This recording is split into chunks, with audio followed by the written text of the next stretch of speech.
welcome back. Episode 31, season 2. We got Dead Presidents, champ from Wausau tournament. And you guys Presidents. Dead Presidents. Do you guys want to introduce yourselves a little bit? Who wants to start? I don't know who wants to start. You can start, Cash. Go ahead, Cash. Hey y'all, I'm Cash. What do you guys want to say? The introduction? Yeah, intro, your name, probably high school, your club, Gotcha. High school? I born and raised east side of St. Paul, played at Harding High School. I started playing volleyball my sophomore year in high school, like took it seriously. I was thankful enough to have a good coach there that, just helped drive, my want for volleyball there.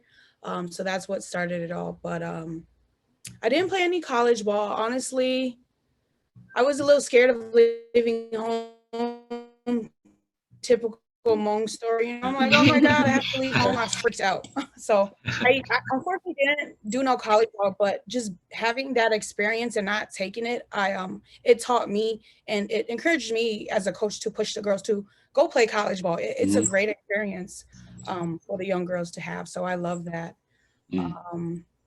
But I didn't play no JO either. HVB was my life. That's my volleyball career right there. Yeah. And that you mentioned off air that both your parents they were pretty good too, I heard.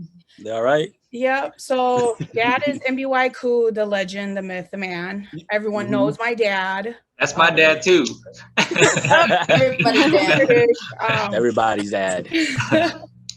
So dad is, of course, amazing. Mom played with Chaos, played soft touch. So she was also known on the women's side. So having a legendary mom and dad really was what drove me. It's like, oh, you have to be good. You don't have no choice but to be good. Look who your mom and dad is. So I just always put that, in front of me saying, okay, you can do it.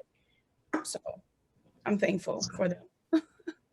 I wanted to add to that. I think they're the only family that has a mother, father, and daughter trio that have all won a title for J4. Yeah, huh? Yeah, that's I think true. so too. Yeah. That's quite the accomplishment, man. It must be one hell of a Thanksgiving, man. It must be nice. I can't even get one myself, and they got 3 within the family. It's hard. It is. Okay, that is true. Or never thought about it like that. Gail, go ahead. Can you introduce yourself a little bit? A little background? Sure. I'm Gail Lee. I didn't play volleyball for high school. I actually played basketball. I learned volleyball from the streets, Hmong volleyball. Didn't really take it seriously until later, after I've played everything else, after soccer, after football, after basketball and volleyball. Now it's all volleyball. Awesome. That's all I have. And then let's go with Cindy. Yeah, I'm Cindy. Y'all's cheers. Cheers. I'm originally from Wausau. Warm. And I started playing, let's say, I think freshman year, but I didn't officially join in volleyball until my sophomore year. Same thing with Cash. The coach found some potential in me, so was trying to convince me to join for the longest time, and then I finally said yes in sophomore year. So then I played for Wausau East, and that was a total different atmosphere, from volleyball in the streets, right? Right. And so I played, and then I played as the DS, and then continue on to senior year, and then I wanted to play in college, tried out for college, went through all that, got referral and everything. What college was that? Huh? What college was that? Oh, UW Eau Claire. Yeah, so after high school I went to UW Eau Claire, and then my coach wanted me to play, and I had a good referral letter and stuff, and was gonna play as the DS, but then I decided that I needed money as a college student, so then I decided to coach instead. So I got offered a head coach for high school, so I decided to coach instead. And ever since then, I just loved coaching. Oh, You know, and Cash knows that too. You know, I mean, Cash loves coaching. So Trying to get her to stayed keep with, yeah, exactly. So yeah, I stayed coaching on and off for like clubs, and for, you know, just high school in general. And I would go back to Wausau during the summer and help with the camp as well. And then I just recently stopped during COVID. So yeah, I'm planning to get back into it. So hopefully I can find some time to go back and coach. And that's pretty much it. Yeah, just playing ball on and off there. Okay. All right. And then lastly, Kim. Yeah, I don't have any coaching stories like that, but I grew up in Milwaukee, Wisconsin, and I didn't play, similar to Gail, I didn't play volleyball at all. I didn't take it seriously. I was playing growing up in the church, but I played basketball through my sophomore year and freshman year of high school. But I wasn't serious in Hmong volleyball at all. And I didn't have any friends in the Hmong volleyball community either. So it wasn't until I hit college that I actually started playing Hmong volleyball. And I started going to all the tournaments, met all these awesome people during that time. And I just kind of learned volleyball from, what you guys want to say, the streets. I never played school ball. I don't have a family that plays volleyball. And so I literally used to take buses across town in Milwaukee just to go play ball with the more competitive girls across town. So I had to learn, I had to meet them. I had to just play out so that they would know who I was. And that's really how it started. So I had to just learn from the people that were at the park. And then I got to travel around with Jocelyn to different states, and we played different Hmong New Years, and we just met a bunch of people and just learned. So that's a little bit of my story. Okay. Yo, don't get it twisted. This is semi-pro. Okay, some of us are getting paid, so it's semi-pro. So all y'all are semi-pros. So we'll head right into the questions here. But first off, the name Dead Presidents. I mean, I know of Dead Presidents, the movie, but how did that come about? That's all Gail. Yeah, What I was was it? gonna say, Gail. Gail. I knew it was Gail. Yeah. Gail looked suspicious. Well, I just figured that, I think it started when Cash and I were playing a pickup, maybe 6 years ago, or maybe more. And I was just thinking of a creative name, and I'm like, we play tournaments and it's cash prizes. Well, who are the people on dollar bills and money? Dead presidents. So I'm like, okay, we'll just call ourselves Dead Presidents because we're trying to make some money.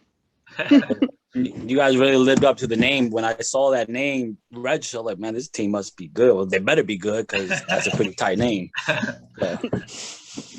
Yeah, I think you got to be about my age to kind of know the reference of the movie. I think I'm older than you, but we're not going to go there. Yeah, okay, that's fine with me. But so heading into the tournament, I think Cash, your dad said that you guys were just like a pickup team, but nevertheless, when you guys decided to play, what were your expectations going in? My expectations, I think it stemmed from picking the team, because of who we had on the team. My expectation wasn't just, oh, we're going to go play volleyball. It's, oh, we have a great team, we have a great chance to win. So of course my expectations always to win. If you don't win, then at least have fun and go out with a bang. So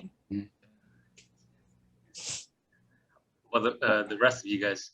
For me, I was pretty geeked about it. Gail had asked me way back in February, I think, or February, March, somewhere earlier in the year. Yeah, me too. Yeah, right. So she asked me. That's that pre-COVID planning, man. Everybody was bored to death. He was ready, so I said yes, and I think Gail kind of asked some of the other team members. I know Cash and Cindy, you guys all probably contribute. I don't know. I didn't make the team, but I knew who was all on the team, and I was really excited about it because I played a few tournaments before Wausau, and I was like, man, none of these even matter. It's Wausau, the one where I know that I have a good squad. I'm pretty confident with it, and those girls are good, and so I was really, really excited about it. Did any one of you guys had an idea that this Wausau tournament was going to be as big as it was, or did it kind of just like turn out that way? Because in my opinion, I thought it was like the July 4th, the unofficial July 4th tournament.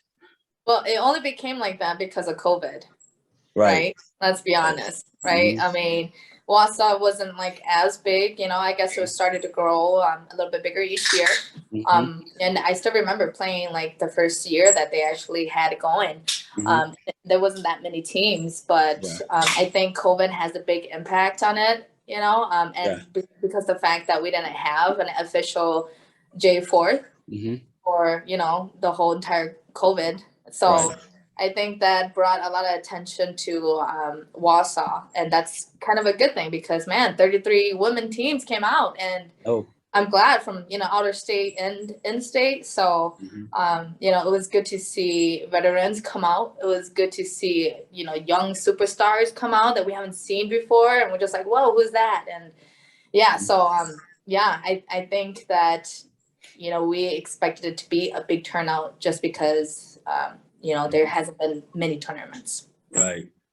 I think overall too, the host, like Hova, he's done a great job in the previous years, running his gold division, silver division. It's a very attractive format for players, at least for me. I have to agree with you on that one. I don't know how you guys feel about that, but yes, I'm in favor of the way that he ran it. So it gives like the younger teams, or, you know, just up and coming teams a chance to play and kind of show out too. So yeah, you're really getting your play time and money's worth and getting to play that many sets. And it brings everyone back the second day, you know what I mean? Like back, if you just play double elimination, you lose the first day, you're going home. Like there's like no incentive. No. True. With this thing, it brings everybody back, and then, you know, just I guess more revenue for the venue as well too. So yeah. Gail, Kim kind of mentioned that you kind of put this team together. So what kind of went behind that? Like, I won't take all the credit in that because, you know, together we all kind of like come together and be like, oh, you know, who should we bring on board? And, you know, Cash contributed, Cindy contributed, and of course Kim too. You know, we all talk together all the time, and we always try to say like, oh, let's see if we can get this person and that person. And Cash was able to bring on like Angel and Charisma, who are like key players to this team. So I can't take all the credit for that. Okay. I know it rained. It rained the first day. What adjustments did you guys make when it rained, knowing that it was going to be a little bit slippery, that the ball was going to be a little bit heavier? Oh man! To be honest, I think throughout the tournament, like we made adjustments each game we played. So it wasn't just a rain factor. It was, okay, who are we playing against? Right. How should we line up? Yeah, it was definitely tough, man. Ball was heavy, and I'm kind of glad that Hova decided to make everybody stop when it poured really heavily. And that way we, you know, nobody got injured. And then we resumed after that. Not saying it was any easier, but, you know, it was hard. I had to tell, you know, Gail to set me off to make sure that, you know, she gave me time to do my approach.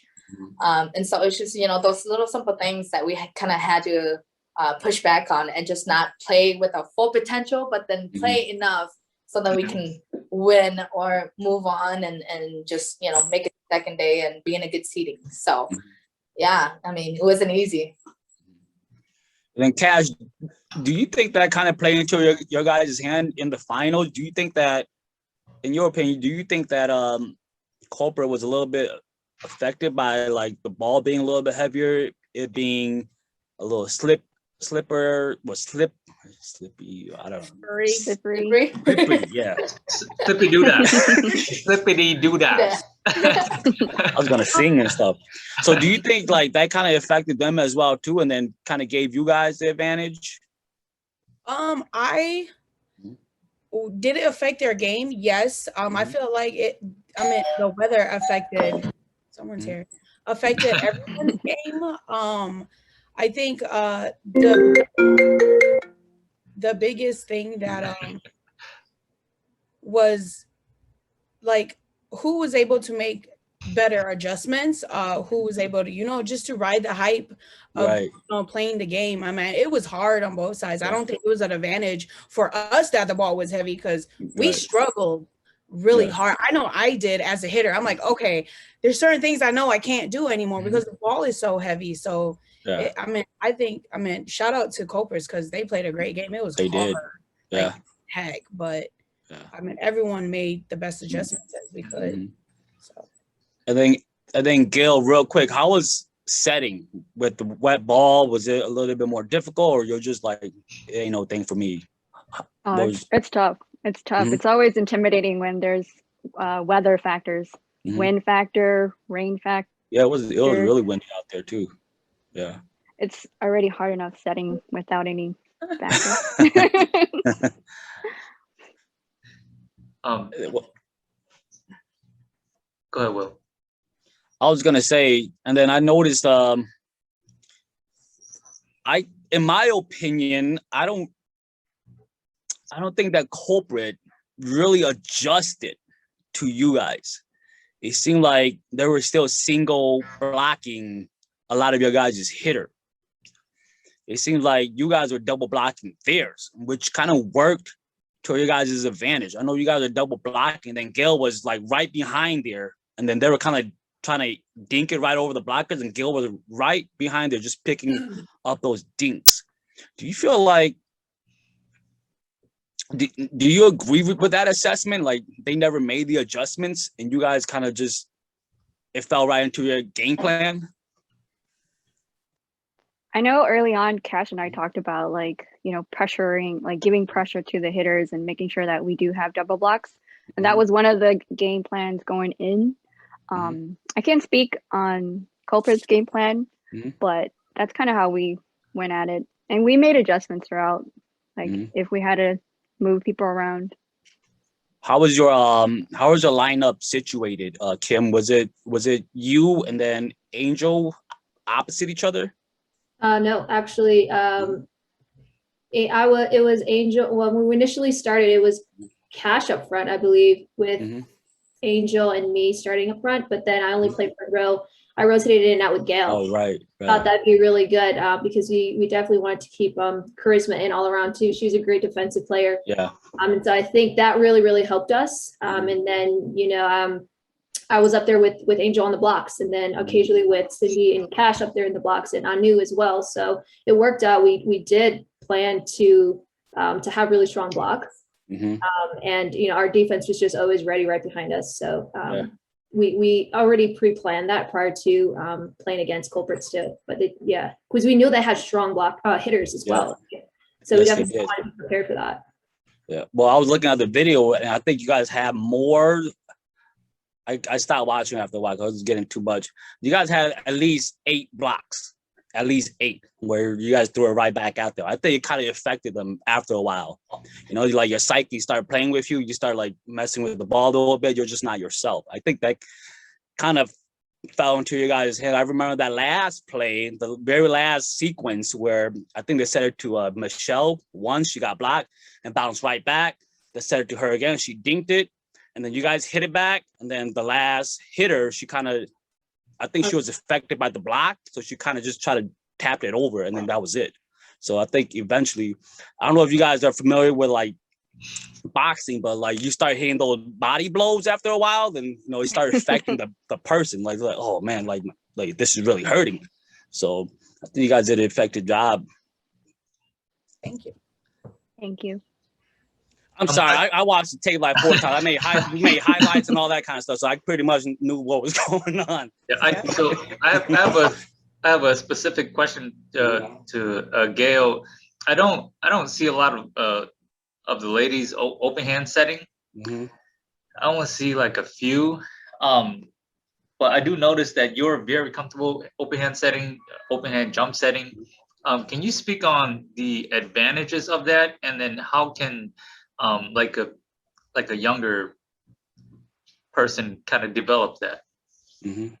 I have my moments. It takes me a while to warm up. So, but actually there are a lot of young setters that are using their hands, and they're very, very good. You may have not seen them, but there's a couple out there. Very impressive. To speak to the advantage, I'd say that you get to the ball quicker. You can actually place the ball where you want it. You can actually do more plays. Yeah, I agree too. That's why you guys are running those quick ones in the middle, where Angel was just coming in over the top and hitting it over the top of them. Yes. So it kind of threw them off. So, and then Cash, outside, you came up really big. What was your mindset going into all those, like, down the stretch? Were you like, I noticed something about your swing. You got that really like fast topspin where you could just snap and just like it comes in really quick. Where did you pick that up from? Shout out to my dad, of course, and my mom. Also shout out to Coach Danny in California right now. Yeah. He was also a big factor in my volleyball game. Okay. So I mean, just having the right fundamentals, repetitive swinging. Yeah. I don't know if you guys heard, but my dad, I mean, that whole game, I could hear him. Hit high, Cash. Hit high, Cash. Oh yeah. So I mean, just those reminders, those mentor notes. I mean, don't be scared. I mean, swing hard and high. That's all I can do. So I was there. I think you have the ideal swing. It's just like every time you swing, it's coming in quick and it is spinning. So thank you. Yeah, I think I have a slow snap. I'm trying to get it faster. So. It is, yeah, it is coming in quick. And then let me get to Cindy one time. Cindy, I noticed like you were getting them with those little like roll on that little spot right there. Did you see something we didn't? Why didn't you tell the rest of your teammates? Well, you know, I'm a shorty. I am the shortest one out of my teammates. And, you know, when you're short, you kind of have a disadvantage, honestly. You know, you can't really block as effectively. She plays like she's 6 feet tall, though. No, it's not hard. No. And, you know, I think along the years of my playing time, I like to conserve my energy and play smarter, not harder. Okay. So, you know, I think a lot of younger kids, when they, you know, go into volleyball, all they think about is power and power all day long. You know, they don't really think about the fundamentals of it and how to make the point. That's the main goal, right? Make the point. Right.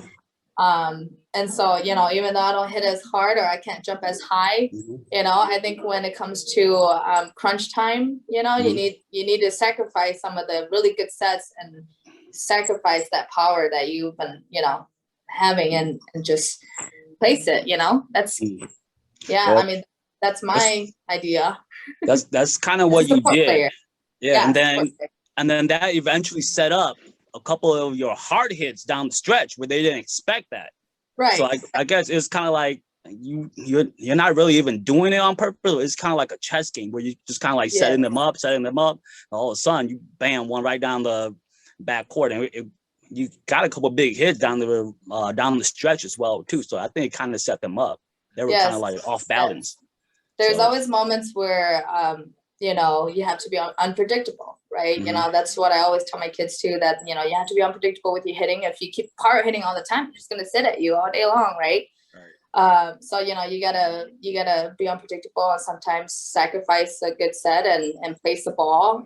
Doesn't matter where you place it, but, you know, I mean, place it in a good spot that they can't get to, you know, make them move, make the opponents move, right? And when the time comes, and there's no block up there, right? You know, I mean, I didn't have much block on me because, you know, I guess I'm short too, so they didn't think they needed to block me. So, so then, you know, I saw that, so I took advantage of it, right? You know, I took advantage of it and did my power hit when I needed to, and did my tips when I needed to. So, you know. So for everyone watching, you guys need to block this girl now. Gonna do it to you. When they don't block you, man, that's no respect, man. You know what I mean? Like, you gotta crank it. No. I mean, I appreciate that they're not blocking me because, you know, I can at least do something with it, right? So, you know, I only get lucky here and there, but yeah. Other than culprits, like what other team were you guys looking at? Like, oh man, they might give us some trouble. Monsters, man. Shout out to Monsters, dude. Oh, honestly, May and them, team. Paku, Wendy, and Shauna and them. Yeah, they were a tough team, honestly. Did you guys play them? Yeah, we did. Go to finals. Okay. Played them in the semifinals. Oh, did you guys? Is there yeah. any videos on that? I might have missed it. Yeah. Yes. Yeah. There is? It's on my Facebook. I recorded that live. Okay. Did you? Okay. It's on your Facebook? It's on my Facebook. I don't know if anyone else recorded it, but yeah, it should be there. Yeah. Okay. I'm going to go check it out. Yeah, man, that team was pretty solid. You know, Yeah. I think that's a team that we need to look out for. You know, shout out to Monsters. I know all the players on that team. Who's on their and team? We got May, Kapu's wife, May. Yeah. We got Bully. Mm-hmm. We got Wendy and Paku. Both of them are a threat, seriously. And then we got Maimoa and Maishong, right? You guys interviewed Maishong before. Yeah. Yeah. And Nugi. Okay. Yeah. Those are all a lot of legends on their Juana, team. yeah, so they got a pretty solid team, and you know, some veterans and some young ones just like us too. So I mean, they were blocking us like crazy too. So I mean, if you have time, go ahead and watch on Tim's page, because man, that was a good game. So shout out to them. So going into that game, what was the game plan? Win. Hurry up and win. Save some energy. Because I've been there before. I've been there before where you play against kind of players that you kind of grew up in watching and kind of idolizing. You know what I mean? It could be intimidating. You know what I mean? So. Well, one of the secrets that I guess a kid spill during our game with Monsters, we knew that they had big blocks. They had tall girls that can block really well. And I remember a conversation that I had with my team, and I told them, specifically Gail and Charisma, since they were setting, I told them that they had to move the ball around and make the opponent chase our hitters for blocking wise, right? And so, Charisma and Gail did a very good job at that, and our hitters did a very good job at adjusting. And so, I think that was one of the ways that, we were able to, I guess, make it more difficult for Monsters, with their blocking, because Wendy is a big blocker and she can move really fast too. So to move the ball around to make sure that, it's not just set up straight, to our hitters to get blocked. I think that was something that helped us a lot. And then we did have a rotation change, which my dad helped us with. Was we knew again, Cheat code. Always. Cheat code right there. Always just my dad, you guys. He's always my go-to person.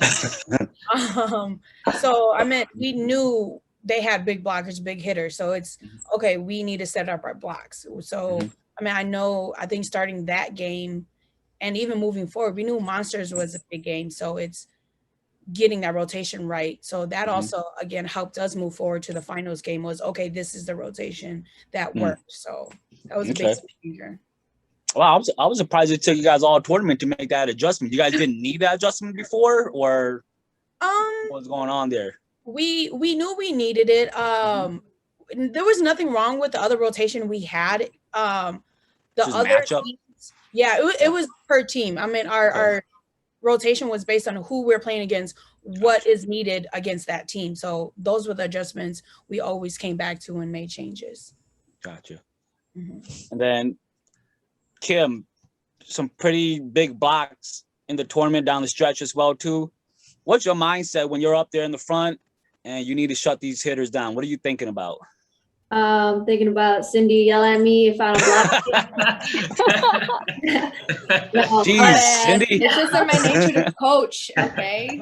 No, and I mean, Cash and Cindy, with the coaching aspect of things, helped me a lot as well. I mean, I'm not a perfect blocker, but and Gail as well, helping me just because it's not. I played a lot of tournaments, but it doesn't hurt to always be reminded by your teammates of how you can improve even more, right? Sometimes you're having a bad day, or sometimes you're just not playing to the potential that you have, or the potential that people see in you. And so having those reminders of, hey, remember to line up with your shoulders. And then Coach Koo also, he was helping us throughout the whole way. He was like, angle your hand a little more inside, right? So they don't hit her off you. And so I was just keeping a lot of those things in mind, and I didn't get every block right, but Right. as a middle hitter and being weak side as well, I knew I had to jump. If I could at least touch it, slow it down for the rest of my team to get, then that helps a lot, right? So it's tough though sometimes when you get so much going on in the game to really like match up your shoulder and all that stuff and make sure that you're moving fast enough to catch the block or at least close the gap with the blocker next to you. That was really tough. I mean, me and Angel had to work on that too. Sometimes we left a gap right between us and they were able to hit.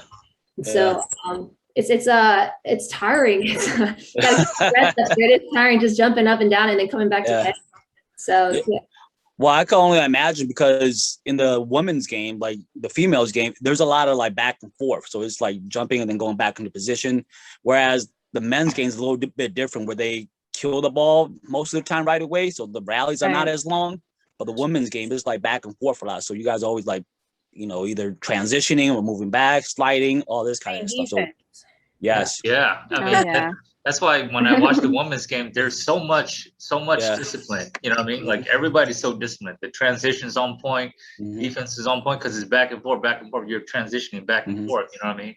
Whereas men's game is like, I can speak on it personally. Like sometimes, like if I'm tired, I'm like, man, forget this transition. You know what I mean? Like I'm not gonna back up. Like I'm just gonna wait for them to dig and then just step in the ball. I'll just stand over here. You know what I mean? Right. Whereas when I watch, the ladies play, it's like boom, boom, boom. Everybody's moving. Yeah, definitely. It gets so tiring, dude. Well, I hear you. That's why you're drinking that beer, so man. You're still tired. Man, it gets so tired. I'm just like, man, this rally is so long just for that 1 point, and I'm just like, kill it already. Yeah. I think that's a great point to bring up, though. And I think that's something that I hope our youth, and just anyone, I guess, playing ball, realize it's being disciplined. Like you said, it's hard for players to be disciplined because it's so easy to be like, damn, I'm tired. It's yes, it is. I can speak on that too. Like everyone's tired, but it's like, it's conditioning your mental game and physically, like really, how bad do you want it? Like you have to stay focused. And that's what I feel like sometimes lack in the game. It's like not everyone's focused. Yeah, that's for sure. Yeah. And then Kim, I noticed you had like a little like wrap around your calf. Was there like an injury or what's going on with that? Yeah, so I think Saturday, why are you laughing, Cash? Oh, Saturday, I don't know who we were playing against, but both my calves started to cramp like mid-game. And then I felt it, right? Every jump I made, like every time I landed, it started to tense up. And so I knew it was coming. And then there was that one jump I made and I landed and my right calf, it cramped real bad. I had a whole timeout. I had to just be like, guys, we need a timeout. I was able to stretch it out and still play throughout the game. But after, then Coach Koo wrapped it up for me. And then Sunday, we just wanted to wrap it up again just to make sure I didn't cramp up. So have this ever happened to you before or? No, definitely not both calves either, but I've never cramped in a tournament until Wausau. Shoot, she was gonna go play in a wheelchair, dude. Okay. That shows a lot, man. You know what I mean? Yeah. What do you think it was due to? Is it just like, maybe just not enough water, or is it too much? I mean, there was a lot of games going on. It was, but we didn't have too many back-to-backs or anything like that. I think maybe just myself, I didn't hydrate enough. But I really don't know. Didn't drink enough beer. That could be too. I think she drank too much, maybe. That's the beer guard. Okay. I'm thankful though it wasn't really bad, right? It wasn't severe. I was just able to check it out within that timeout, and then we were good to go. Okay. Well, I don't know if you guys seen like an episode of Danny from Sacramento. His trick is he says whenever he feels a cramp coming on or whatever, he'll pack him some salt. Yep. What does he do, Payne? He like this dude. Yeah. And he says it works. So wait, what do? You bring salt and what? Just salt. Seriously, like just salt on your hand or whatever. Just like put it on your tongue and then. Because theoretically, when you're sweating, you're losing a lot of salt. Right. So like you cramp up a lot easier. So instead of going for like Gatorade or whatnot, Danny says if you if you lick the salt, which your enzymes in your tongues, it gets it to your body a lot quicker. If you lick salt, that will like kind of help you out from cramping and whatnot. Yeah, so it did help. I mean, he offered it. After he licked it, he offered it to me. I was like, yeah, I'll get my own. Like, I'm like, man, is this legal, man? That don't even look legal, dude. Yeah. Yeah. Okay. I will have to try the next time. Yeah. Yeah. Good. Well, It works. What's up? Cash, you could have tested, right? It works. It works. So that- He's It works. offered it to me before. He said, "Here, lick it." I said, "Ew, what is that?" He said, "Bring salt in Yeah. a Ziploc No. bag for tournaments." Yeah. Yeah, no, he wasn't messing around. It does work. I remember Yoko played with us, I think, for third place, and we played against Drifters. And I think Yoko is the only one that didn't do it, and then he cramped up. He cramped up midair. And they were like, "Man, see, man, we told you, dude." But yeah, it definitely works. All right. Um, Hey, let me go to a question real Yeah. quick on the board right here, and then we'll get back to the questions that we have for them. And we have here, it says, will this be a solid team for the future? Can someone speak on your guys' future, please? Gail, Yeah, you're the yeah, leader. Yeah, I think Cash talked about it, but I think, I mean, I would like for this team to stay together. I think we have good chemistry. I think we have good, we have friendship too, like outside of volleyball. So that helps. But I think Cash is still playing with her little sisters, and they still have hype. But I mean, I don't know. Okay. Yeah, So I don't know. So it's up in the air right now. Is that what this is? It's kind of like a last minute, let's play in this tournament type of team. yeah. So when you guys did that, when you guys said, well, this is last minute, did you guys even think that you guys were going to win? Kim, did you think that you guys were actually going to win? I mean, obviously you're going to go into the tournament with a mindset, yeah, let's win this. But did you guys think it was going to be like this, where you're like, man, we should keep this team? I didn't have those initial thoughts when we first started, when we put the team together. But I mean, yeah, I would love to see us play other tournaments as well. But like Gail said, Cash is with Hype too, and her sisters and her coaching, and she's dedicated a lot of time and energy to the coaching. She's passionate about it, right? And then Cindy as well. I mean, I don't know, Cindy, if you're still coaching right now, but those two definitely have a lot of passion for it. And then the two younger girls, Charisma and Angel. Oh, and Anu, I'm not too sure what Anu's doing as well, but I know she's really passionate about flag football, I believe, or other sports as well. And then the younger girls, they're still in college, so it kind of makes things a little difficult. Okay. And my whole team is from Minnesota. I'm the only one that's in Indiana. So it makes it difficult for me as well, even though I would travel. They just gotta let me know, but it is difficult, So when you're coming from Indiana, are you flying there? Because that drive you got to drive through Chicago, right? yeah, that's right. That's treacherous. It really That- is. Man, you could spend How many polls we got to go through? Where are you in Indiana, and why are you in Indiana? I'm in southern Indianapolis, so just about 20 minutes south of Indianapolis. Okay. Yeah, so we're just right in the center. I believe Indianapolis is in the center. I don't know. I've been here for about 8 months. I should know more than I do. Yeah, I've gone through Indianapolis, for my son's AAU basketball. That's about 6 hours just to Appleton, and then let alone like another 3-4 hours for Minnesota. That's about 9 hours drive. I did it before. My husband and I did it before, and we have not done it again since. They're all flying there, I tell you. All right, let's see if there's any more questions. Let me see if they have any shout outs, comments. Let's see. Bowley said, I want to see Cindy slam. Okay. Hey. That's funny. Good joke. Send me one first. Okay. So who's the best player on the president's team? Well, I don't know if you guys want to take that one, but I think every one of you guys have your own talent. Yeah, I agree with you. I agree with Yeah. you with that one. I mean, I think everybody did their roles. Everybody had a part, and I think, you know, it's just not one person who was good or bad or whatever. You know, I do have to say for myself though, there were times where I'm just like, oh God, I can't pass for like shit today, you know, and like this game is just not my game, you know. And I'm glad that, you know, people that were next to me, like Charisma and Anu, they were able to help me and pass for me, to, you know, make sure that we can have like, you know, a game going on, you know. So I'm glad that they stepped up and they played their games, and they, you know, it made me feel so useless, you know. But yeah, That's definitely don't something think that me I is the saw. best Yeah. one, you know. And you ladies definitely like complimented each other. Like whatever somebody was weak on, another person would step in and just kind of, you know, carry that part. And yeah, so I definitely think that you guys fed off each other and kind of complimented each other.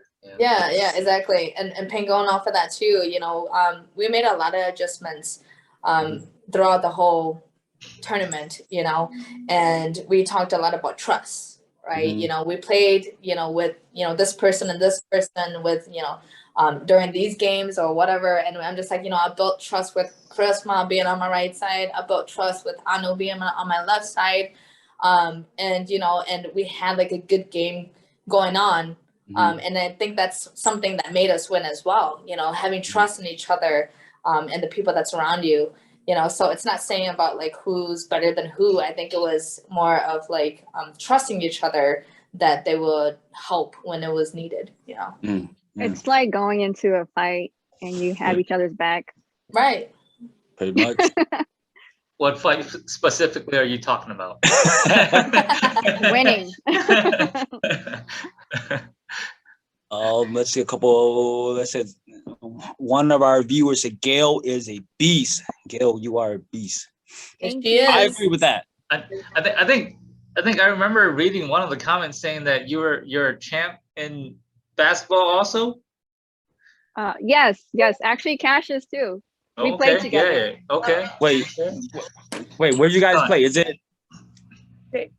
J4, Kim right? actually won wow. 1 year too. Don't forget, Kim actually played basketball 3 too. years, not like Wow. Oh, for real? Stunning now, huh? Not a no. winning Yeah, pedigree. J4 used to host women's basketball too. Was it fives or? 5. It was 5v5. Was it? Yeah. 5 and 5. There were never that many teams, but at least like if there was 3 or 4 teams, they would run it. Yeah. Okay. That was pretty cool. All around athletes. You know what? Like, how? I mean, obviously, sports played a huge part in your life. How has that, like, you know, just help you out in like other aspects in your life? I mean, just talk about the importance of sports in general, because obviously, you guys, you know, are winning and you guys are playing sports, and to do it from a female standpoint as well too. How important is that? Just sports in general. How has it like kind of shaped you guys, and you know? I can say that for me, sports was a really big thing. As you guys know, I mean, I come from a big volleyball family, so I mean, I felt like, but I was given the option, which I really appreciated. It wasn't forced upon me, like, hey, you need to play volleyball. It was whenever I was ready, they offered it to me. So I didn't win all the time. I actually sucked really bad when I first started. Getting told no, that I wasn't good enough, or, you know, that they didn't want to play with me, that taught me a lot of life lessons. So I mean, sports was really a big thing in my life, just finding who I am, learning how to take rejections, how to mentally like come back from all the losses and hearing no, and, you know, hearing all the negative stuff about you. So I mean, it keeps my family together. It's learning communication. So I mean, it's my life, unfortunately. And then, Gail, can you speak on that? I mean, in sports, you fail so many times in sports. I mean, so many times you hit into the net, or you miss a bump or miss a block. There's so many times that you fail, and you have to like shake it off and go right to the next play. How has that like mentality kind of help you out like throughout just, life in general? I think you guys talked about this on your channel a few times, that mental toughness. Yeah. It's that, for me, I feel like it's either you have it or you don't. You can build it, but it's more of whether you have it more than whether you're going to be able to build it. Right. But just talking about sports in general, I'm a tomboy at heart. I was born between a bunch of boys. So I grew up just playing backyard football, basketball at recess, got into softball, and then went into basketball, and then eventually soccer, and then flag football, and then now volleyball. Right. I think playing sports is really important for females or males. It doesn't matter. Yeah. It gives you an outlet. It teaches you companionship, sportsmanship. It gives you the opportunity to learn how to lead, how to be led. It teaches you a lot of things that schools or books can't teach you. Right. So important. Like life lessons, right? Right. All right. Kim, can you speak on that a little bit? Yeah, for sure. For me, when I first started playing sports, a lot of it was the support. I think I grew up a tomboy at heart too, if everyone and anyone knows me. And so I grew up with a lot of the guys playing sports that obviously I couldn't play during school with the guys, right? I would have to go play with the girls, and I didn't get too much support with sports growing up. And I think that's why I yearned for it so much as I grew older. But when I was able to find a good support system for volleyball, girls that enjoyed doing the things that I did, then it really impacted me. And like Gail said, companionship, friendship, working together as a team, trusting each other, going back to what Cindy was saying. There's so many aspects of it, but what you said, hitting the ball into the net, how do you kind of shake that off and just continue on the next play? I think it's the mentality, and it's tough. I mean, we're still mastering it every day. Still hard when you hit into the net, you get frustrated, but it's not the end of the world, and you have to look at the bigger picture here. So that's what it's really helped me with. That's a great point. The bigger picture. Cindy, could you give a little insight? Yeah, I mean, man, those three said it all, honestly, they said it all, and they're correct, and I completely agree with it. Sports in general just have so much to do with life lessons, whether it's obstacles or if you hit the ball into a net, you gotta learn how to shake it off, right? You gotta learn how to move on from it. And that's sometimes something that younger generations can't learn how to shake off, but I think it comes with experience, right? It comes with practice, it comes with hard work. And if you put that time in it, I think that, you'll be successful. You start to find friendship, you start to find all these kind of connections that you've never seen before or never even knew that you had. Within the court and in life, right?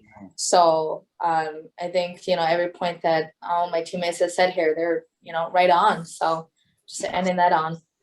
I like how you said that through sports you could kind of like find yourself as well too. I like that point. Right. You can, and not a lot of people can I guess relay the two, because when you look at sports itself, you're just looking at the gameplay itself, but you're not kind of reflecting it how it could help you in your life lessons, and then same thing with life lessons, bringing it into volleyball, of conserving your energy, working smarter, and not harder, right? Same thing with life. You want to work smarter, not harder, right? So, same philosophy.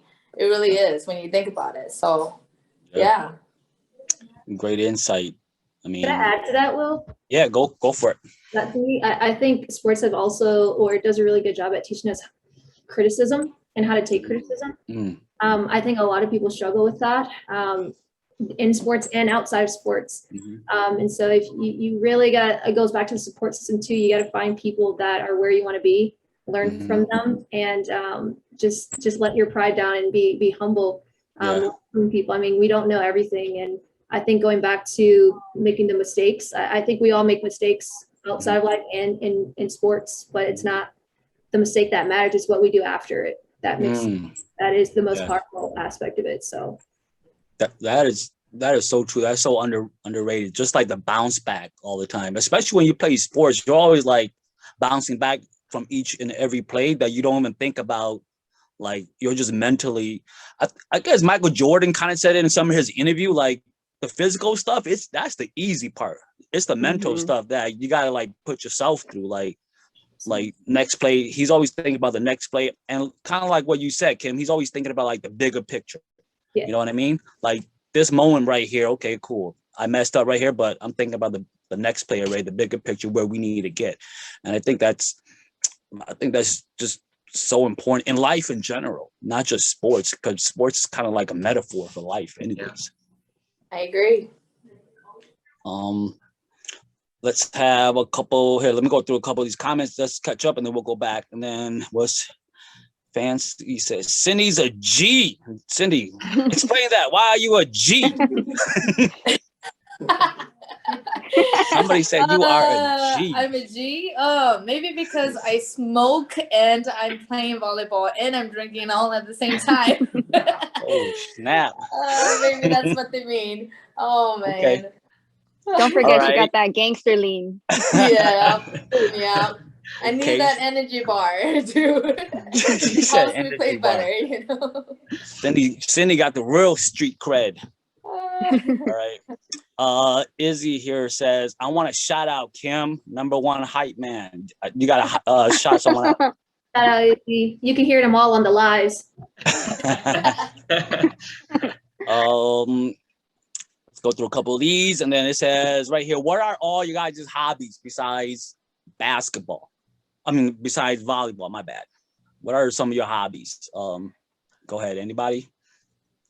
I have a lot. It's gonna take you like the whole session. Okay. Do it. During winter, I snowboard. Let's do it. Yeah, during winter, I snowboard. I love snowboarding. Sometimes I'll ice fish. Summer months, I'm pretty busy. I like playing volleyball, of course. I play flag football with some of the retirees. I miss playing soccer. I used to play soccer. Every now and then I try to pick up a basketball. I do miss basketball. And I used to play softball. I used to pitch. Every now and then I still have a pair of gloves and a softball. I'll throw it around every now and then. What else? Babysitting is a job. I have a lot of nieces and nephews. I like spending time with them.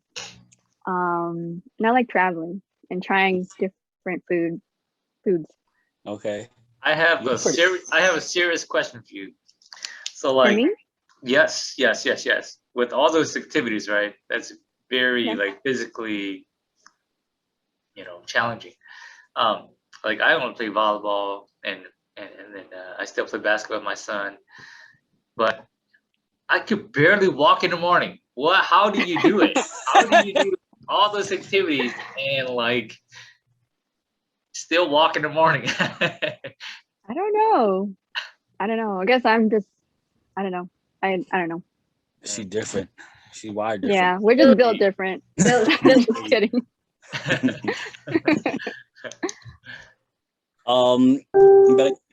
Cash, hobbies.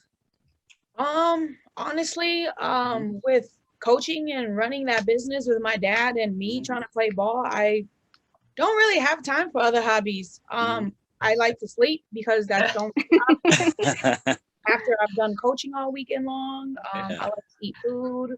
I enjoy cooking. I hang out with my family. Coaching is actually something I really enjoy doing, that I found that I love. So that's a really big part of my life right now. Okay. Coaching is definitely a skill set, and you really have, it's different. You can't just play and be like, yeah, I can coach. Like, no, man, coaching is definitely a skill set, something that you need to learn, something you need to practice on. Yeah, definitely. You gotta wear many hats because every player comes from a different background, and you just got to know how to deal with the different personalities. And there's some players that you have to cuddle. There's some players that you need to get on. So it's all over the place. Yeah. Cindy, hobbies. You're muted. You're on mute. I think it might have been good because she might have done that. I said I play video games. Oh, okay. I'm just Ooh. kidding. Yeah, sometimes. But I would love, to play, with Gail and them and basketball and soccer and all that stuff. But I don't like that contact kind of sport. I can play it. I'm coordinated to play it. I just choose not to play it. Growing up, I just didn't like that physical contact sport because I can't control my anger. So I need that net right in between to separate my opponent. Honestly, I grew up You need to play playing sports soccer. with line and boundaries in it, right? Yeah, exactly. So I grew up playing soccer and basketball and nothing with volleyball at all. And so I got introduced to volleyball. I'm like, I like this. I like the separation. So, ever since then, I'm just like, yeah, I'm coordinated in all these, hobbies and sports and stuff, but I just choose not to play it because it's, I'm not Gail. Gail's really good at being nice and passive, but yet aggressive at all these sports, so I envy her quite a lot, being at her age and being this athletic. Man, I wish that I can grow up to be just like you, Gail. Yeah.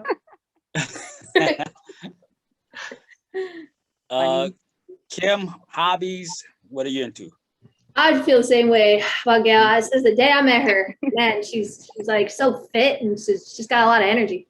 But I love to see it. I don't think I'll be at her age doing what she's doing, but I give you props. I've always enjoyed playing basketball too. I haven't played recently. I don't think I have the endurance anymore, to be honest. I think volleyball keeps me in my little square. That's good enough for me for now. But also, I enjoy fishing. I used to live in Georgia for 2 years, and so my Malo family down there, we fished a lot. So I really enjoy that. But now here in Indiana, I'm really passionate about business.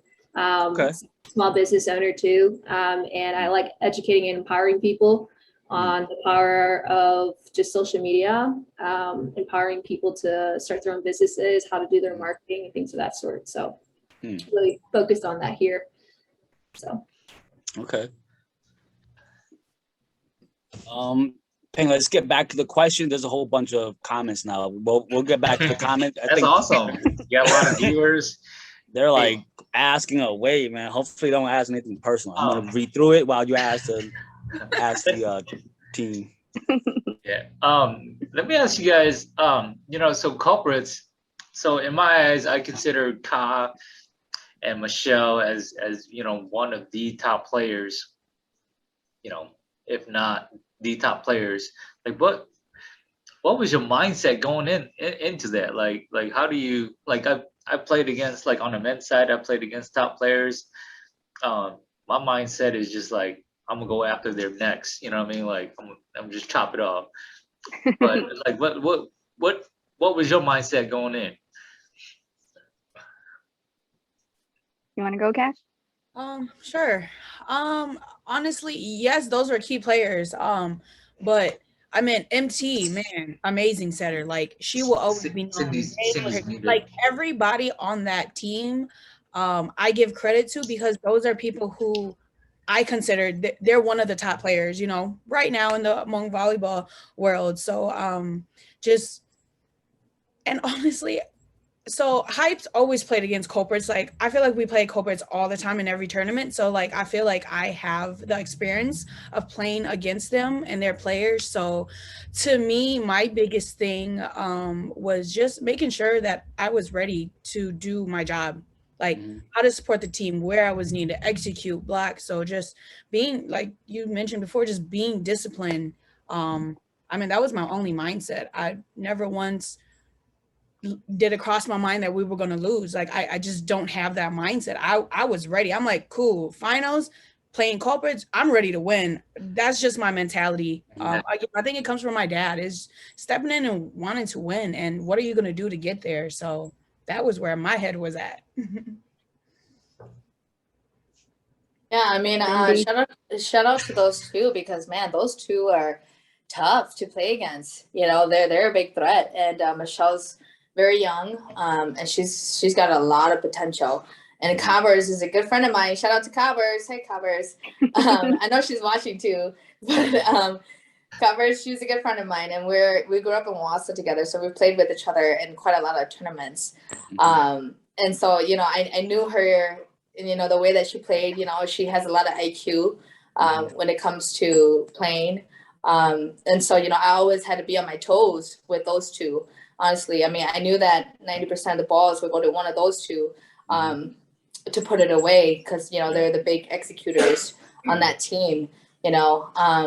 But I think just us being on our toes were the biggest thing, and I'm glad that we had our defense there, and now it's just a matter of fact of, you know, we had the better defense and, you know, just better team overall of just trusting each other, you know, and putting the ball away. I think you guys game plan. I think we talked about this off air. I don't know if it was on air or off air, but I think you guys game planned them like perfectly. I knew that a lot of the sets were gonna go to Ka, right, for the majority, or either Ka or Michelle. And I think you guys, I don't know if the big blocks were bothering her or not, but I know that it might have affected her or the team a little bit. So I think you guys game planned it perfectly. I remember a couple of shots where it was really tight to the net, and then Angel would just get a hand on it, or Kim would get a hand on it. And, you know, speaking from experience, after a while, it kind of like play like a mental psych with you, where you're expecting them to be there sometime. So I think you guys kind of executed your plan perfectly, and that's just my compliment to Dead Presidents on what you guys did to win the game. So that's just my analysis. So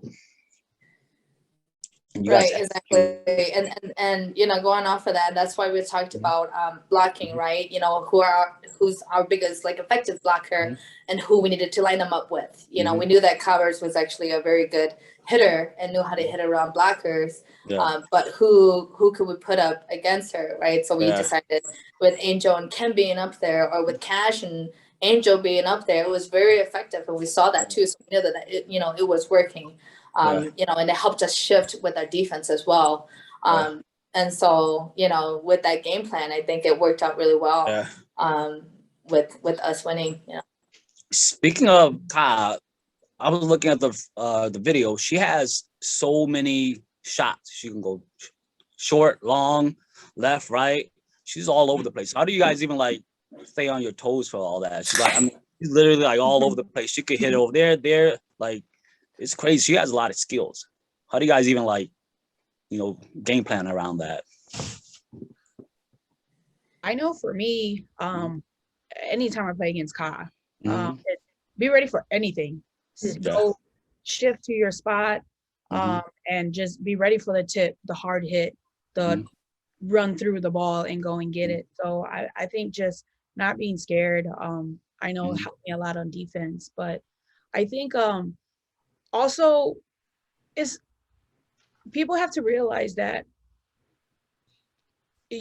I think it comes with experience. It's the IQ. It's knowing, okay, well, she got that set. Well, what shot can she hit? Is she just going to roll? So, I mean, with me, it comes with experience. I use that to my advantage. That's an offset. I know she can only do this. So, I mean, that's just a whole nother aspect of the game that I hope our youth learns, that there's more to it than just skills. So, Yep, you got to study your opponent. You know, that's the honest truth. You know, when you know, I'm watching the women's, you know, I'm watching how they play. I'm watching how they approach. I'm watching how they can their abilities, right? And when I study it, and then when I'm actually playing against them, I use that to my advantage. You know, and that's just something that, you know, I guess it's a secret to everybody now. I mean, everybody knows now that, you know, that's how I can read players, right? You got to study your opponents as well. And Kyle's a good friend of mine, and you know, we know, you know, how we both play. You know, we can easily read each other. You know, we easily trust each other too. So, and Cash is just right on. You know, I think just knowing the ability and just knowing what shot they have, I think it helped us a lot, and being on our toes. And yet it comes back to, again, trusting each other, you know? So I know, like when I compete with top level guys, right, when I block, I try not to like make it personal. I try to like block in terms of zones. I'll try to give them, either, angle line or whatnot. Kim, you were lined up with Michelle and Ka a few times there. What was your game plan going in, trying to contain them? It really just depended on where I was at. It was either middle or it was weak side. So, and I knew who was blocking with me.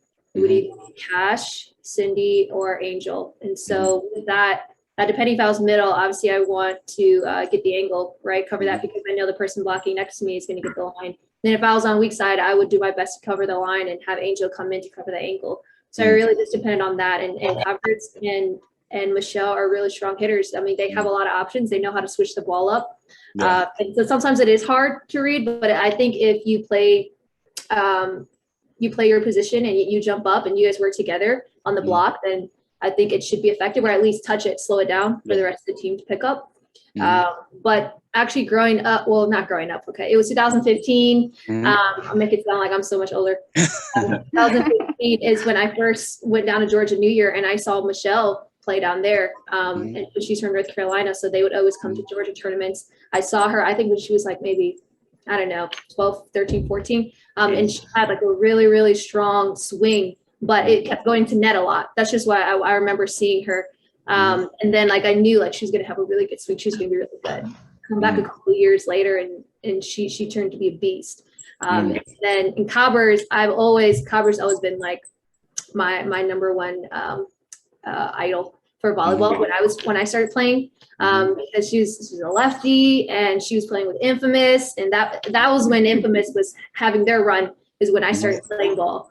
So I always like really, really idolized Cobbers, and I really like how Cobbers is really humble and she doesn't do like too much trash talking. Right. She let her, well, at least maybe not to our face. I've been with her so many times. I'm like, man, you trash talk a lot. I guess when I first saw her, right? Like, too, so. I know, that's funny. She didn't say much, right? Like she didn't say too much trash talking on the courts, and she really just let her skills do the talking for her. So during that time, I still think Cobbers is one of the best volleyball players, just from when I started playing volleyball. So yeah. Gail, how were you guys able to do all the stuff Kim was talking about and all the stuff Cindy and Cash were talking about when you guys were like a last second thing, man? Did you guys like have this meeting over the phone, game plan everything, or did you guys just did it right in the huddle? How did this go about? Well, we started talking about game planning like maybe a couple days prior to the tournament date, and then we just made adjustments throughout the games, and it really helped having Cash's dad there. I was like, man, I wish your dad was here, and bam, she's like, your wish came true. He's on his way. I was like, yes. But yeah, I mean, I don't know. It's hard to talk about like how we plan these things. I mean, we just kind of went on a whim and also played to each other's strengths. So that's kind of how we got through. I think that kind of speaks on how fundamentally sound you guys are. You know what I mean? Like if you ask somebody of something, they're able to do it because you're just comfortable. Yep. They're comfortable doing it because they're so fundamentally sound. Yeah, I think it does really speak on like how you guys, with your experience and all the fundamentals that you guys have, that whatever that you guys needed, you guys just found it because anybody was ready. You know what I mean? So yeah, definitely. Can I answer that really quick? Yeah. And I mean, our other three players aren't here, and I of course shout out to all of them. I think, like you mentioned, like as a team, we were able to make those changes, like what we needed from each other. I know Anu talked to me a lot. Just whatever you're not taking, Cash, I'm gonna take. I'm like, oh, okay. So her telling me that just made me feel good. It's like, okay, I can do my job. I think when me and Gail, we talked about who we wanted on the team, we knew what each other's strengths and weaknesses was. And I think that's why we are such a strong team, is we had our defense players, but we made sure we had our offense players, that was well balanced. And honestly, I hope girls learn is like we worked well because we communicated. Like that was key. And I give a lot of shit to my youth about you don't talk on the court. Like I always push you have to talk on the court. That's the only way you're gonna make adjustments and make things better. So that was really big. And then just jumping to the blocking game.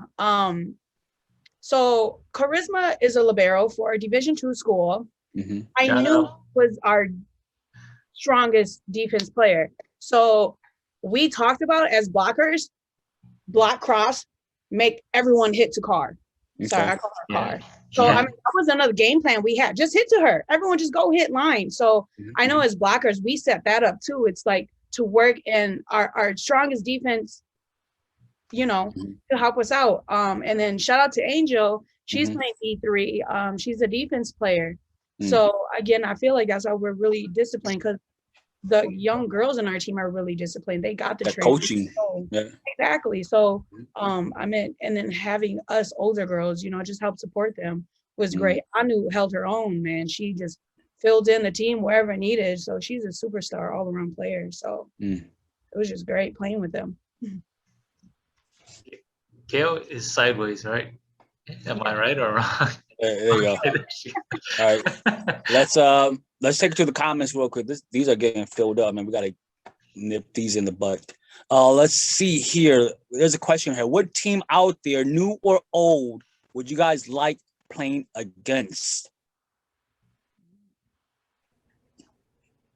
Playing against. Is there like any legendary teams as well too that you guys will have loved to play against as dead presidents?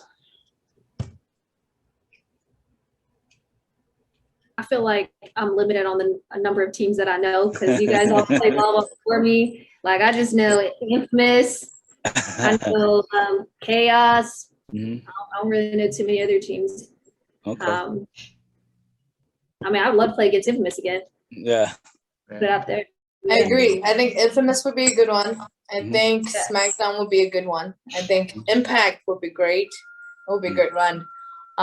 Monsters, that's something to look out for. I think, you know, it was fun playing against them too.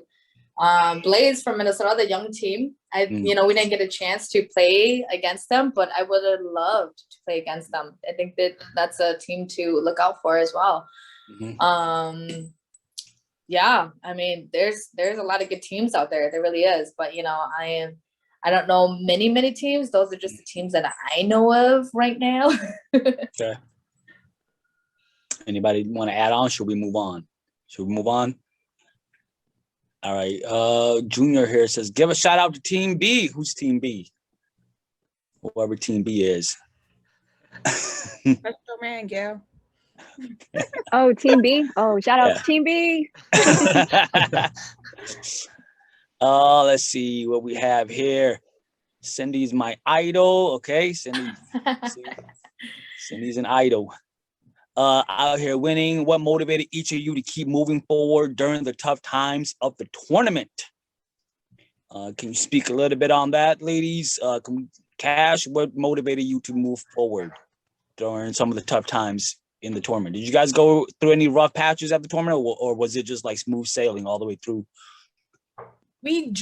So we actually split with a young team.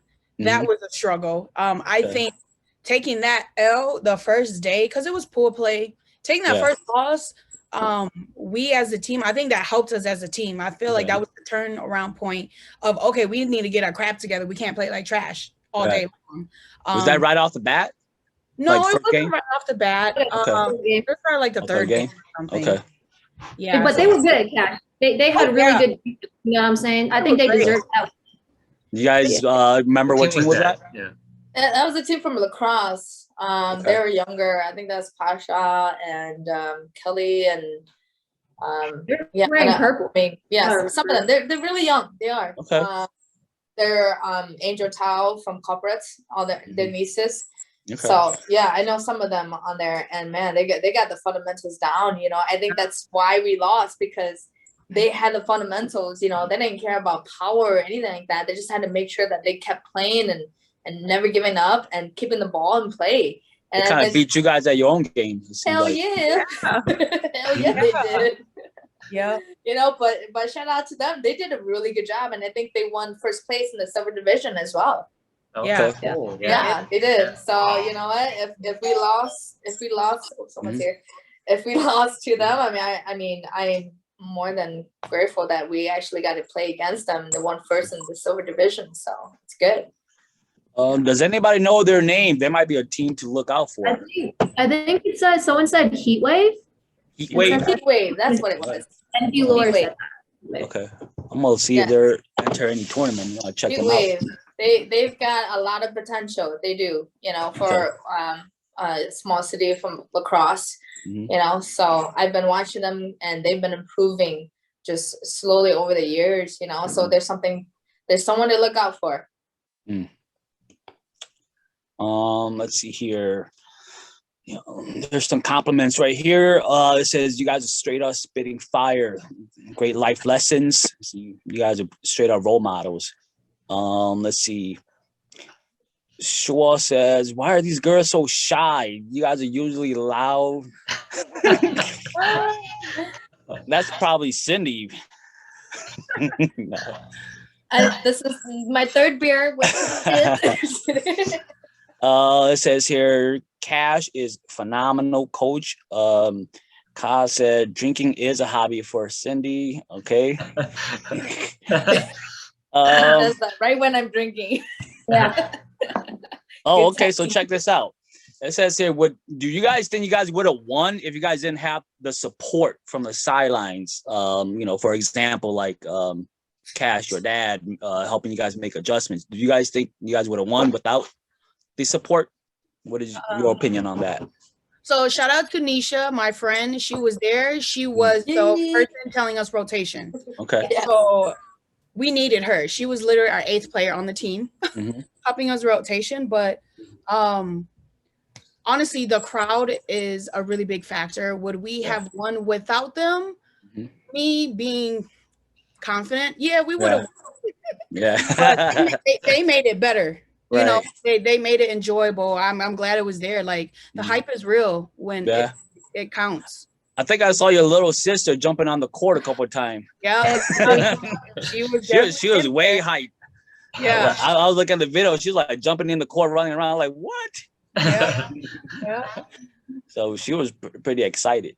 Man, I mean, Will and Peng, when you watch that, like the lives on the like Facebook lives, it doesn't compare being there and actually watching it. Honestly, you know, when you're actually there, the hype is so different. You know, and it really is a momentum game. Oh yeah. You know, I stress that a lot. I talked about that with my teammates. You know, we got to build that momentum right in the beginning. You know, because it makes people work harder. It really does. You know, it makes people, you know, want to actually show up and actually do the role that they're supposed to do in the court. So, you know, and the crowd did a very good job. So shout out to the crowd who was watching us and cheering for us. If you weren't cheering for us, it's okay. But you know what? You were still there watching us, and you know, they hyped us up, you know, honestly. So that is just, you know, in addition to us winning. So yeah.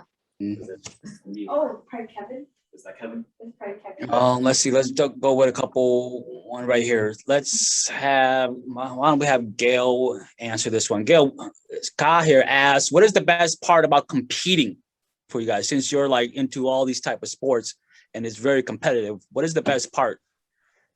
Man, that's tough. That's a tough question. Besides winning, the best part. Winning is the best part, right? I think it's the climb. Like each game, it's like the rungs on a ladder. I think it's those gratifications of each step you take closer to the top. It's hard to put it in words, but it's kind of like, I guess, kind of like an adrenaline rush sometimes, where you just like that feeling of like starting over and like trying to build up. You know? So, you can say that. It's part of it. Yeah. I mean, it's like I tell my son, it's like, we wake up, 4 in the morning, what I mean, like every day, and he busts his ass, and then he goes out there and kills it. I was like, this is, this is what it's all about, what I mean, that journey, that climb. So Yeah. And I think most of the time, I don't know if you guys agree with this or not. Most of the time, it's just you against you. Like you're just competing really against is. yourself. You got to really push is. yourself. You got to like measure yourself, and you're just competing against you. And then when you go out there, you're all good. I think that's highly underrated. I think sometimes when we think about sports, we think we're going out there to compete other people, but it's just you're playing your mental game in your head. You're doing all this stuff going on in your head. That's something that's probably not talked about a lot. So Yeah. I know That's a that good point. I know that when I compete, like all these scenarios are running through my head, and you just gotta like either calm yourself down or hype yourself up, or you're always constantly thinking. So even when you're going to work out, right? You're like, okay, I'm just gonna do 2 more reps because you're thinking about, okay, that other guy, he's probably doing 2 more reps. So you're just like constantly competing against yourself. yes, So, definitely. Go ahead. Let's bring it back to the questions, and then we'll go back to these. There's a whole bunch of comments here. I'll read through it. Well, I think they talked about it a little bit, but will this team stick together? Like, will we see you guys play at least one more tournament together? Because in my mind, I think Culprit, you guys can correct me if I'm wrong, I think they won the last 3-4. So beating them is like no small task, you know what I mean? Beating them is a big deal. So I don't think like I don't know. It kind of feels like you guys kind of caught lightning in a bottle with the team. And I personally would like to see you guys play, together again, but will you guys? I think we will. Oh, snap. We'll see you in Wausau. Dude. Cardiac Cindy's. Maybe it just might be a Wausau team. Who knows? Who knows, right? But I think a lot of us have a lot of different plans, and I don't want to spill any beans for anybody or whatever my teammates had told me, but I think this is a good solid team. It really is. Yeah. Good. Spill it on CrossCourt. I know every one of your plans, but I'm not gonna spill it. No, but honestly, I think this team is solid. It really is, and like I said, I mean, corporates. I mean, they're the J4 times 2 J4 champs, right? So it was a big win for us. I don't know if it was just out of luck or out of skills or out of talent or whatever it is, but we did it, right? We believed. And that's one thing that, I told my teammates, like, we have to believe, they're a big team, but that doesn't mean that we can play big, right? We shouldn't play small.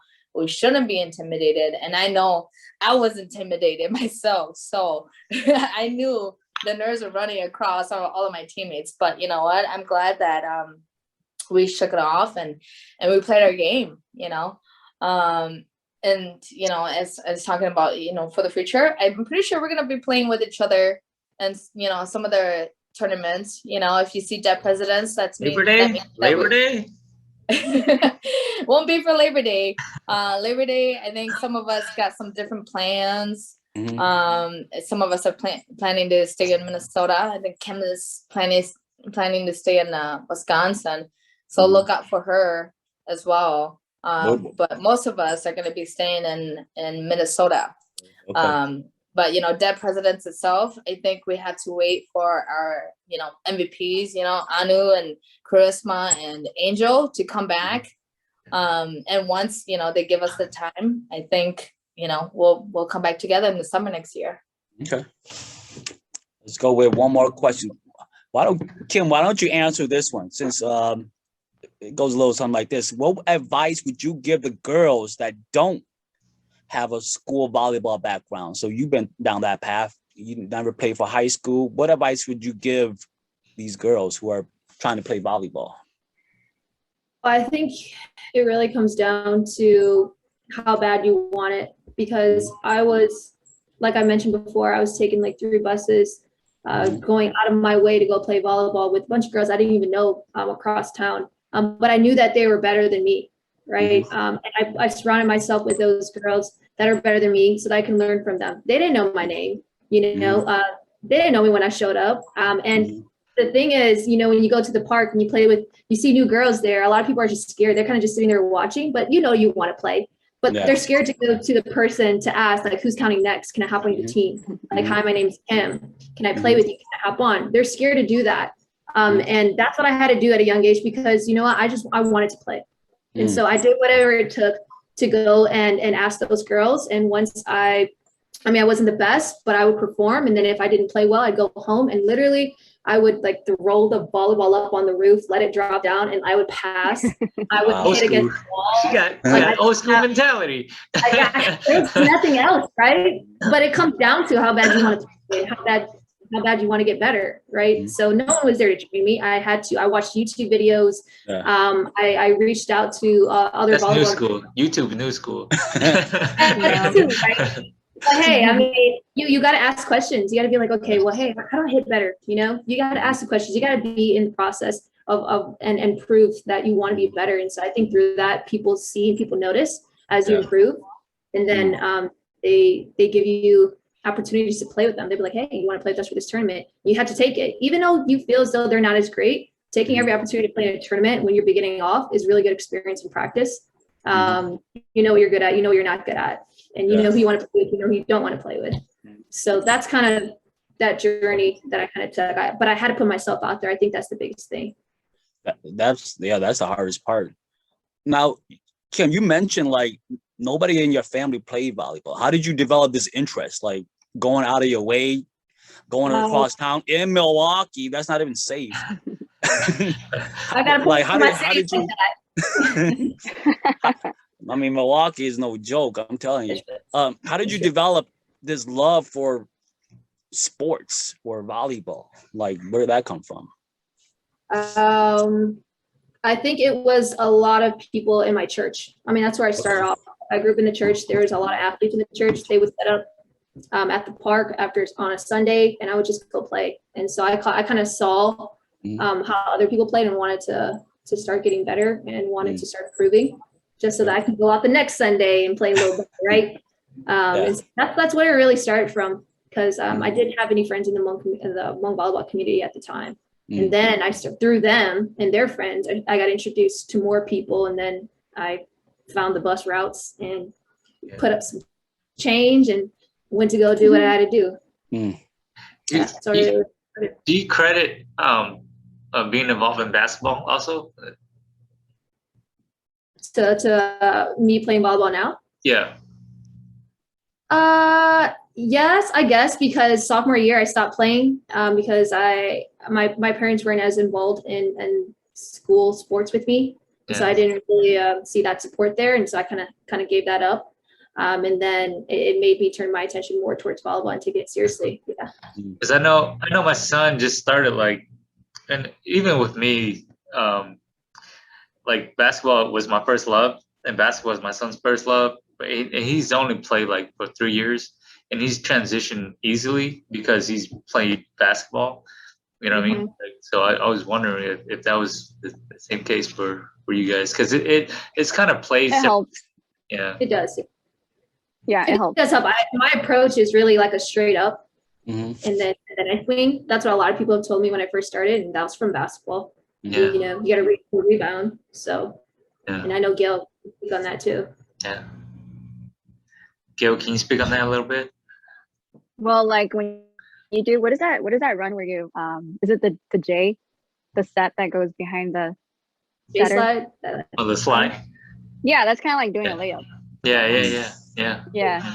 It's similar movements. Yeah, similar muscles that you use. Yeah. And you know, when you're rebounding, you have to time the ball. So when you're blocking, you have to time the ball. So there's some similarities. Definitely. Yeah. Yeah, square up when you're passing. Yeah, square up when you're shooting. Yeah. Yeah. All right. I think all right, let's go back to the questions. A lot of shout outs. A lot of people want you guys' autograph, man. I think what I've noticed from a lot of the comments here is that you guys Got a lot of fans. role models. You guys are kind of like the role models, or kind of like the standards now. Oh yeah, let's speak on that a little bit. You know, especially you know, I have an 8-year-old daughter, and Will's got 2 daughters himself. Like, and especially with the success of Sunisa, like, especially with me growing up, you know, playing basketball, you know, I didn't see anybody like me playing basketball, so I kind of gave that up. And then when I started playing volleyball, I remember meeting my hero, and he wasn't, you know, the person that I thought that a hero would be. And My bad, bro. Man, look, I wasn't ready to be your hero. I told myself, you know, if ever I get good enough and I'm in that position, I would never like be that type of dude. Do you guys feel that type of burden? I don't know if burden is the right word, but do you guys feel that? Like, do you guys feel like, you know, the weight of the next generation is on you guys' shoulder when you guys play? I can speak on it, and I feel like it does have, me coaching has a big thing of why it affects me. My answer would be yes, it does.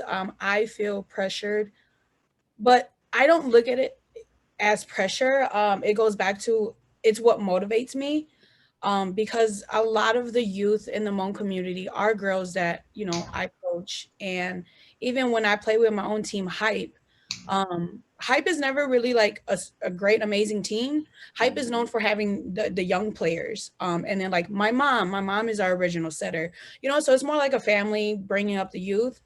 So I always feel like eyes are always on me. Someone's always watching me. I have to perform. I can't be lazy, you know? So again, I use that as what drives me, instead of, oh my God, there's all this pressure of, you know, having to like be good and win and, you know, always show grace. And I know growing up, I was an emotional player, because I just had a lot of passion, you know, but I know I'll be the one to get angry and then like just yell at people too every now and then. But again, I learned from that though, you know, and again, just knowing that there's people watching, it's like, I can't put on that same show, you know, I have to be better. So there is some type of, you know, pressure of having to always be a good role model, no matter what you do. Yeah. Yeah, I mean, going on with that too, I mean, Cash, I mean, you're a coach, so, you know, you see a lot of the younger generation with the potential, you know, and I do agree with you. It's like pressure, but not pressure at the same time, you know, and I would love to see more younger people coming out, whether you're good, experienced or not, just to come out and try it, you know. And, you know, I was talking to Cobbers on the side too, a very good friend of mine, Cobbers. And then, you know, I pulled her on the side and I'm like, you know what, what's going to be our legacy? You know, what do we want to do next? I mean, we've won so many tournaments together and not together. What's our next step? You know, what do we want to do? And so then we came up with a solution, and we're like, you know what, for next year, let's gather some younger girls who don't have that chemistry or that like a team building bonding.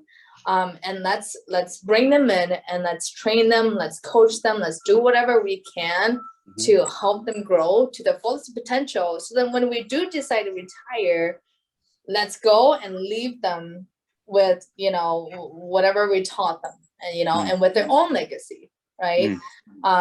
So watch out for that. we might come back with next year with a younger team, you know, because that's what we want to leave off. You know, it gets kind of so boring playing with people who are experienced and just winning tournaments, but yet we don't see any younger people that have like that one missing piece. You know, so hopefully next year we can, you know, help these younger girls, just like, you know, Crash with Hype Nation, to help these girls grow and make their own legacy and make sure that they live to the fullest potential in their prime, you know? Can I throw out some numbers? I think we talked about this beforehand. I'm gonna throw out some numbers for you guys and for our viewers out there. So this is just, we're just talking about Hmong in general through the tournament and stuff like that. So I was looking at Arkansas. They're gonna have like a New Year's or like a tournament too. So they have 6 men's team who signed up and no females team. In Oshkosh currently there's 16 men's and then 10 women's. In Minnesota right now, there's 18 women's team. That's including football and volleyball, and there's 40 men's team. In Wausau, there's 53 men's team that registered and played, and there's 31, I believe, for women's. So obviously, the women are not participating as much. What would you guys say to someone or some young girl out there who's thinking about joining sports? What would you guys tell them? And just through your experience, that what sports have given you, what would you guys tell them? Because of some of the numbers that threw out here, the girls are obviously not out there as much as the guys. What would you guys tell them? Well, I think Sunisa's win is already paving the way. I think it's making Hmong women or Hmong girls revisit like, hey, I could do that too, and or I could be just as good, or it's not a men's sport anymore or man's world anymore. Sorry guys. But I mean, if you look at history over time, you see that it was hard to even form like WNBA. It was hard to like even get those types of recognition. So I think over time, like women's sports, it's slowly coming along, but it's getting there. It's getting there. I think there's history to it. That's what I was trying to say. Okay. I'm rambling, but. Okay. Cass, what would you say about some of our young Hmong girls and Hmong ladies participating more in sports? This is the coach in me. Not being scared. I think some girls are a little bit intimidated, because I know that there's such a big range of skill level in our Hmong community. But I just wanted to stop being scared and don't be afraid to fail. Like that's the biggest life lesson: is don't be scared to fail. Don't be scared to speak up for yourself. And just like Kim said, it's how bad do you want it? If volleyball is something that you want to be good at, you gotta put some work into it. It's not gonna happen overnight. It takes training, and I always say volleyball is muscle memory, so you have to play. That's the only way you're gonna learn, is if you just keep playing. So stop giving up. I feel like Hmong volleyball, once you lose a couple tournaments, you quit. And I think that's what's hard, is there is not a lot of solid teams in women's side. That's why it was hard to answer, well, who would you like to play? There's not a lot of teams that set in stone, because everyone is so quick to just, oh, we lost. Okay, I'm going to find new people now, So just everyone just got to put in the work. You have to put in the work. Then Kim, what would you say to like a young girl who's on the fence about playing sports, and what would you say to them? Like, it's okay. Is it okay to play, or what would you try to say to them?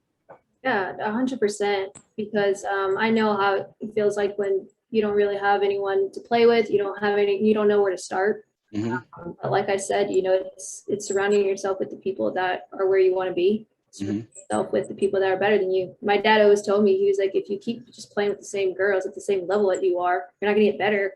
So you have to go play with better girls to get better. And sometimes that's intimidating. That's scary for a lot of people, especially at a young age. I don't even remember how old I was when I started it, but you're just so young. You're just so scared. And I think at that age level, we have a different perspective of things and a different mindset when we're at a younger age. We don't necessarily have that mental toughness yet. But we're all working on it right now still. It's not, at the best that it can be, but definitely with your more years and experience of playing, you build that mental toughness. And so I'd say definitely go for it. it's going to be tough in the beginning. Sometimes you might not have a lot of support or people that believe in you. But I believe in you. If you're watching this, I think we all believe in you. Start. I think the big thing is just starting. I think if you just think about playing, you're never going to do it. You have to touch the ball and go play in the court. Just really and we definitely, you know, as parents, definitely need to kind of recalibrate our minds. You know what I mean? Because I think we have this concept of okay, our boys are going to be athletes, and then our daughter is going to be, you know, this and that or whatever, and we need to really, you know, recalibrate our minds and be like, you know, and especially with Sinisa, you know what I mean, like we need to recalibrate and be like, you know, our daughters can be, and like I told my son, I was like, man, I really think your sister's gonna be a better athlete than you are. You know what I mean? Because the coordination is there with her and not with you, man. You know what I mean? But you know what I mean? Like we definitely as parents, you know, I can speak on that because I'm a parent of you know, an 8-year-old little girl. And I can say, you know, we definitely, like, I have issues with it too. You know what I mean? Like, sometimes I'm like, oh, well, I don't know if she can do that. And I catch myself and be like, you know, like with Sunisa, it's like, no, like if you just like invest in her, in her passion, then she can become just whatever that she can become. You know, it's there's no ceiling unless you put a ceiling over top of her. You know what I mean? So definitely as parents, we need to really, you know, gauge ourselves and be like, hey, you know, this little girl can be whatever she wants to be, you know. Yep.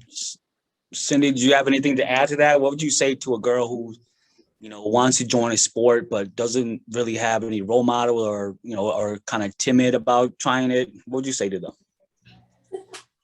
You know what? I'm gonna say never give up. You know, never give up, even if you know, you run across some obstacles. You know, never give up. You know, play your best, learn from others, learn from your idols. You know, and do your best, because you know what, you're seen no matter what. You know, I'm always out there just scouting constantly of like, okay, this person's got a lot of heart, this person's got a lot of passion, they've got a lot of potential, you know. And you know, I watched them over the years, and I watched them grow over the years, and I'm glad to be a part of that, you know, just spectating that. So anybody who, you know, is young out there right now and, you know, contemplating whether or not to join in a sport like volleyball, you know, there's going to be a lot of life lessons going along with that. There's going to be a lot of friendships that you're going to build. You know, I mean, goddamn. And when I moved into Minnesota, there were so many friendships that I've built over the years. You know, and you're going to just be your best and potential, and just, you know, yeah. And so, yeah, I mean, never give up, and continue on. And if you love it, go for it, you know. And that's about it. I'm glad that there's like role models like, you know, you guys here too. Yeah. You know, a lot of, you know, because it is what Kim said. It's like, if no one believes in you, Kim kind of just said, I believe in you. So, you know, Right. So you guys are like kind of like the trailblazers to this movement. And hopefully we see more and more of the girls going out there and, you know, filling up these teams during these tournaments, you know, just getting out there more and just using sports not as just like a recreation, but kind of like something that could help them throughout life too. Because, you know, I'm a big person on sports where, you know, sports is kind of, like I said, it's a metaphor for life. There's a lot of failures in it. You got to overcome a lot of stuff. So exactly. Well, and I say just, you know, the main part of it is never give up and believe.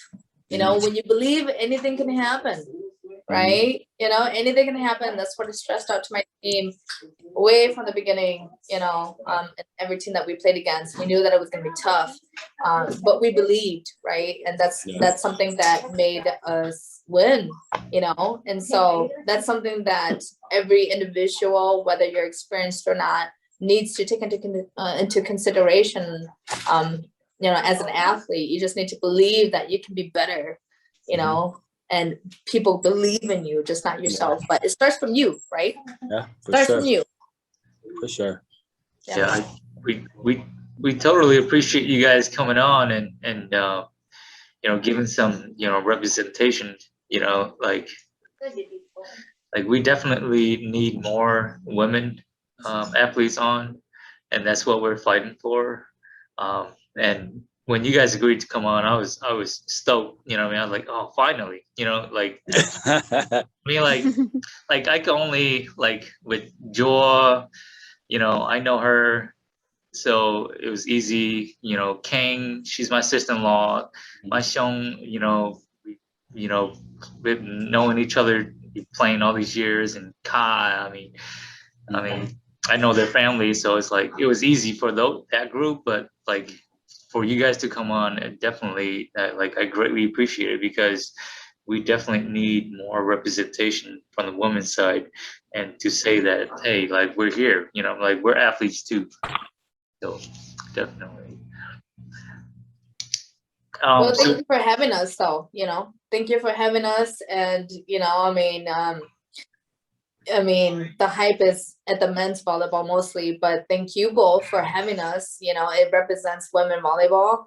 And now it's kind of starting to grow ever since Wausau. So I hope it just grows from here. So thank you both for having. The hype is there. I think it was so hyped during that time. Oh, like, holy cow.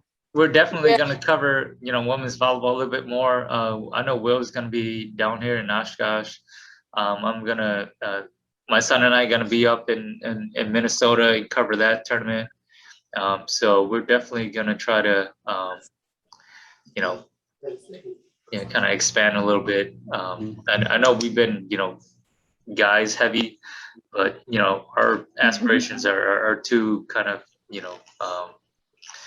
involve women's and everything, because we're, like I said, we're fathers of little girls too, and I want my little girl to see you guys like 5 years from now and be like, hey, like they did it, why can't you? You know what I mean? So but let's why don't we just head into the last question here. What's next, since you guys kind of talked about maybe not playing the next tournament together? What's next up for like individually, like for you guys? Can we can start with you, Ken? Yeah, tournament wise, well, I guess Labor Day is the one coming up in 2 weeks, 2-3 weeks. I will be in Wisconsin playing at the Oshkosh tournament with a few of the other Wisconsin girls. We're Team Wisconsin. So yeah, that's where I'll be. And then planning to play Oklahoma New Year at the end of October with a few friends out there. Maybe look into NC New Year at the end of November as well. I'd love to play Cali at the end of the year with Gail, but I was really busy with my family. I've never gotten to play out with Cali yet and meet up with my Cali friends. So one of these years. So you're gonna make a trip around the world, around the country then? Yeah, I mean, I've already been to Oklahoma, NC. I've played. They're more so on the East Coast. I mean, Rhode Island. There's a really small Hmong community there and sports community there. But I never went out to the West Coast yet, so hoping to do that. Hey, just remember to pack salt, please. Don't cramp up. That's coach. Cash, what's up? What's up with you? For Labor Day, I'll be playing with younger girls. It's a mix. My little sisters are teenagers. I got 16 and like 15, so getting them into the world of Hmong volleyball. They've only kind of play American ball only right now, so giving them experience, getting my mom back playing. So it's a mix of young girls, moms, daughters, sisters, friends. So I watched the episode of you guys did with my dad, and Ping's reaction to my dad is what I aim for. It's really cool to see that. Ping was simping, man. That's like seeing Michael Jackson in person. You know what I mean? Like, good Lord. I think he would have given like a little B if we were off here, man. But like you ladies don't even know like what he meant to the Hmong volleyball community. Like he meant, like at least to me, he meant the world. You know what I mean? So yeah, I like when I was feeling down, I always thought about him. Like, man, like did he ever give up? Hell no. You know what I mean? So that's quite the goal. Yeah, That's quite the goal, Cash. That's a good goal. Exactly. And that is what I aim to do. So as a goal, so that right there is my goal. And that's why, and as I got older, as I started coaching, I do get a lot of pushback. Why do you always play with just the younger girls? You know, because everyone's like, you're so good, but you always play with the babies. It's like, to me, it's like, it's not about winning. It's kind of like what Cindy said. I want to leave behind a legacy. I want to put the same imprint my dad put in the game because I know how big he was. So my goal is I just aim to inspire the youth. Like, if you want to play ball, let's play ball, but you got to put in work. I'm gonna get on you, but we're gonna put in work. And if you want to win, let's win. Yeah. You know, so that's me. That's for sure. That's for sure. You know what? A lot of the time, the tournament, there's like a cash prize to it, but at the apparently Cash is the real G. but when you really think about the prize money, it doesn't really mean anything. It's more the legacy, the imprint that you leave behind, kind of like your dad, kind of like some of these players that we always mention on our channel. Like they kind of like leave a legacy, and they're willing to go out of their way to kind of reach out to us, and we reach out to them. They respond back, and they're willing to do that. And not a lot of people can do that. So that's quite the impression. Cindy, Cindy's playing a side like game with drinking or something, man. She's like over here pointing, yeah. Yeah, but yes. Legacy. I always say I love the quote legacy over currency. I tell you that. So Cindy, what were we talking about? We're talking about our future plans, right? Yeah. Cindy's just like, man, I gotta. Okay, Cindy, what's your future plan? Okay. Well, I touched base on it already, but about Commerce and I and us building a team for next year. And so we're scouting. We're still scouting right now for young players who have that potential and is ready to move on to build that legacy team. So we hope that we can find that legacy team by next year. But if that president wants to play for Wausau next year, I'm down. Let's go. Let's run it back. I'm down. But as for Labor Day, I think we're mixing in with. I'm playing with Gail. Okay. And then I'm also combining in with corporates as well. So it'll be fun. Okay. We got some players from corporates and I guess 2 from the presidents here, and hopefully we'll make a good run for Labor Day in Minnesota. So we'll see, Cash. Yeah. You know what? I kind of don't want you guys to mix with Cobra. I kind of want a rivalry going on here. It makes better storylines. Starting drama, Will. It makes us talk about it more. Right now, we're just talking about they're joining them up. So, okay, there's nothing to talk about. But when you guys are their president and corporate, it could be like a rivalry for the next 5 to 10 years. Think about that. It's true. No, we do not want to start any drama. We want to inspire. We don't want drama, right? We know all of the players. It's a Hmong community, So we have love for each other, and if I have the opportunity to play with the best, I want to take that opportunity. So I'm glad that I'll have I guess corporates to lean on for Labor Day. Yeah. Cindy doesn't want to cross that net, guys. I do not want to cross that net. Please don't let me cross that. So I'm trying to stay on the good terms with corporates for now, right? Well, yeah. Appreciate you guys coming on. What about you, Gail? Yeah. Whatever comes. I'm down to play. Snowboarding or what? Yeah, when winter comes, when snow comes. When snow comes. So you and Cindy gonna play together in Minnesota, right? Yeah, she just hit me up like yesterday. Yeah, Gail's always asking me months ahead of time. You know, she wants to reserve me ahead of time. I don't know what I do. And then she but doesn't get back to me. And then she comes back and asks me like the day before, like, oh, did you still want to play? That's So- how it kind of goes. last minute. Okay. So So, I don't understand. Why don't you guys just stick together? You guys are gonna do all this, just like be a team. Like I know. this is like so much drama. This is like some K drama and stuff. Just stick Oh together. yeah. Stick together. We'll sponsor your jerseys if you guys stick together. Ooh. Ooh, Okay. ooh, We're all about that. We can't be a full team without Charisma, Anu, and Angel. Yeah. So For sure. we Like gotta that. go back and talk to them about it because man, they are MVPs, man. They are. So shout out to them. Before we end this conversation, and all three of them, they're beastly on our team. We couldn't have one without all three of them. So too bad, fans. You guys got 3 or 4 of us here, but I know that you guys were looking forward to Charisma and Angel and Anu, but hopefully you guys keep watching them in the future.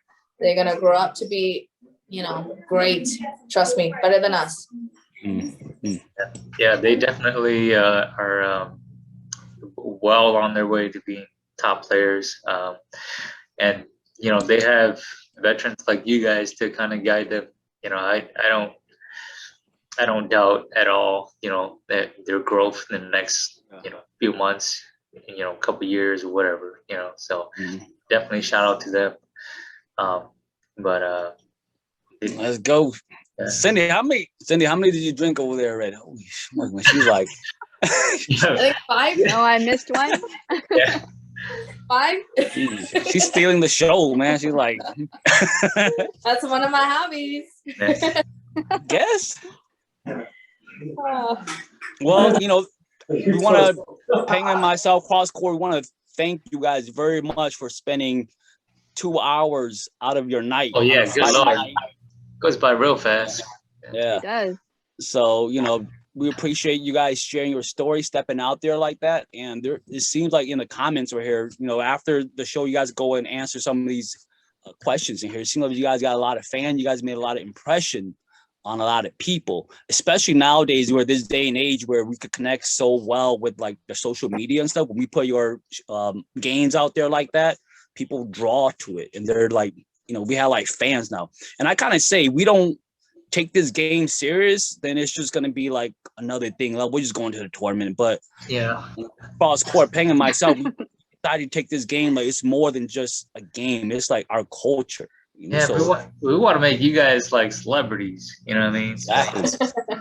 that's the whole point. Like we game recognized game, where we see you guys doing your thing. But like, man, these girls right here needs to be recognized for the hard work they put in. It's not necessarily like winning. Winning is part of it too, but it's the story behind it, like the struggle, stuff like Kim was talking about, like just riding across Milwaukee. That's not even safe, man.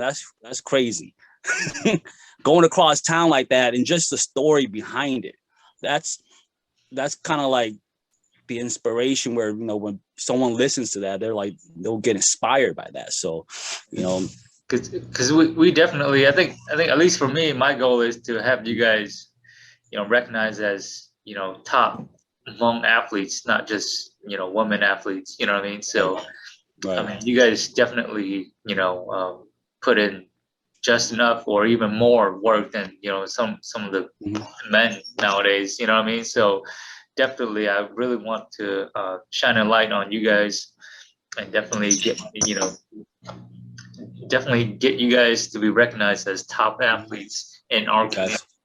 Not just Hmong woman or whatever, you know what I mean? Like let's not specify it anymore. You know what I mean? Like you guys, athletes. Yeah, just athletes. So definitely For sure. And this then, is kind of paving the paving the road for that. So definitely. Thank you guys for representing and then wasting 2 hours of your time. I mean, you're not wasting our time because we're getting inspired by you guys, but you guys are probably like, man, why do I have to talk about myself? Because we're very humble people. We don't want to brag about ourselves. So, just thank you guys a lot for sharing your story. And I know that just by some of the comments here, a lot of people are inspired, and a lot of people are, you know, hopefully, you know, you guys could inspire the next generation. So. Yeah, well, Payne, thank you both for having, you know, half of my team on here. You know, there's a lot of women out there that, you know, we need to keep an eye out for. And I'm glad that you guys are touching base on it and not forgetting that, you know, women do play volleyball as well. And I do encourage that women do come out, whether you're wives or daughters or whatever it is, you know, come out and play, you know, as a hobby or whatever it is. Come out, show yourself. You know, we believe in you. We still, you know, we want you to have fun. We want you to have a life in volleyball as well. So I appreciate the fact that you both do bring us all in, you know, as a woman team out here. And I look forward to the rest of the, you know, future women that's going to be on your interview here as well. So, we definitely need to profile you guys individually. Yes. But yeah, I'm pretty sure y'all got your own stories with that could really, like, if we dive deeper, but you know, it's gonna give away all my secrets. All right. So I don't think it's a secret anymore. You're doing it out here in front of everybody. Do that. But, you know, I still have little bits of secrets and stuff that I like to keep to myself because, you know, I mean, potential is the biggest threat, right? So Gotcha. She's ready to be profiled. Gotcha. They always say you got to move in silence, so they don't know how to attack you. That's what they say. Move in silence. You're right. Yeah, But, thank you for having this platform. I think it's great. And like you guys said, it's great for our community. I think when you guys first like started it, I was like, oh, this is really cool. It's great for our Hmong community, especially for our sports community, because it is so big and so knit tight, but we don't have anything to like push us all together and like hear from each other's personal life, to see each other as just athletes or real human beings, you know. So thank you. Well, you're welcome. I thought we'd be done by like episode 5, but here we are, like 50 episodes later. We're still here. Believe, like, Will, believe. But I do really want to let you ladies know and let everybody else know that whoever's hearing this, we're definitely just a service to everybody. So if you guys have a message, or you know, you believe that your story can inspire somebody, come on. You know what I mean? We definitely gonna hit up, you know, whoever we think would touch other kids, you know, with their story. But definitely, you know, let us know if you guys want to come on. We're just here for you guys, you know, to be honest. You know, this is like my one reason to drink. I don't drink much, so I'm like 2 beers in and I'm ready, like. And I gotta work tomorrow, and we got Titans tomorrow. So we got the Titan boys. Oh yeah, okay. Tomorrow, tune in for the Titan boys. They're gonna be in here just like these ladies right here from Dead President. Make sure you guys subscribe and follow us. They're as interesting as you guys are. So I'm pretty sure they're fun. Yeah, I know a couple of them. Yeah. All right. But anything definitely some of the top athletes in Hmong sports in general. Thank you, ladies, for coming on. We are forever in your debt. Yes. You guys take care. Cash, take care. Kim, take care. Thank you. Cindy, take care. All right, take care. Gail, We'll see you guys around. Take care.